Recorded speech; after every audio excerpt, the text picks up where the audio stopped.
নহয়, এটা টেম্পু বেংকত চিচিটিভিত ধৰা পৰিছে। এটা টেম্পু আহি ইয়াত 1:50-ৰ পৰা 3টালৈকে বোলে আছিল। সেইখিনিয়ে পাইছে, তাতে নাম্বাৰ চাম্বাৰ একো চাব পৰা নাই চিচি কেমেৰাত। এইখিনিয়ে তাতে ৰিপৰ্ট আছে। এই চিচিটো ভাঙা পাইছোঁ। মই দোকানটো খুলিলোঁ, আহি চাওঁ গ্লাছটো মোৰ ভৰিত লাগিল।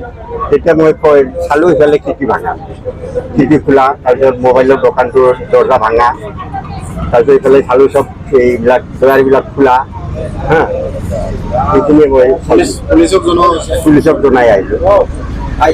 পুলিচ আহিছে, মোবাইল লৈ গৈছে, খালি মোবাইলৰ বস্তুবিলাক লৈ গৈছে। আৰু যে এটা কাম কৰা বস্তু আছিল আপোনাৰ এই কি কয় মাইক্ৰস্কোপ, সেইটো লৈ গৈছে। লেপটপ নাই, মোবাইল ৰিপেয়াৰিং নতুন নাই ইয়াত। আৰু যিবিলাক স্পেয়াৰ পাৰ্টছ আছিল ইয়াত হাত দিয়া নাই, খালি পুৰণা মোবাইলবিলাকত লৈ গৈছে। মানে কাষ্টমাৰ এতিয়া কোকৰাঝাৰ টাউনতো এনেকৈ চোৰ বেছি হ'ল নেকি? এতিয়া চোৰটো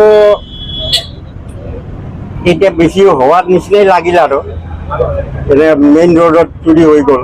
এইটো হাই ৰোডেই কোৱা চলে এতিয়া। মেইন ৰোডৰ দোকান এনেকুৱা চুৰি হৈ যায়। Repairing TV repairing laptop repairing আচ্ছা তাতে মানে 1:50 সময় হয়েছে ঘটনা সিসি মেসেজ হয়। অ্যান্ড্রয়েড মোবাইল আছে তাতে কমসে কম 200-250 পিস মানে অ্যান্ড্রয়েড হবে। তারপর আইফোন আছে তাতে 20-25 পিস মানে আইফোন আছে তাতে সব কাস্টমার মোবাইল আছে। কিবা সফটওয়্যার মার্কেট আবার দিছে, কিবা ডিসপ্লে চেঞ্জ করবার আবার দিছে, সব ব্র্যান্ড নিউ মোবাইল আছে তাতে আইফোন কমসে কম 250-300 পিস মানে আছে। দোকানের নাম কি আছে? চন্দ্রমণি রেডিও হাউস, হোটেল গরম বিল অফিসার চোর লৈ গৈছে, চুরে লই গেছে। এইটো ইফালে খিৰিকী আছে চাইডত, খিৰিকী ভাঙি লৈ গৈছে। পুলিচ আহিছিল না?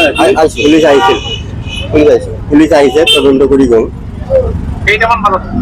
এটা 1:50 মানে চিচি কেমেৰাত দেখা গ'ল আৰু কি এটা টেম্পু ইয়াতে থিয় দিছে।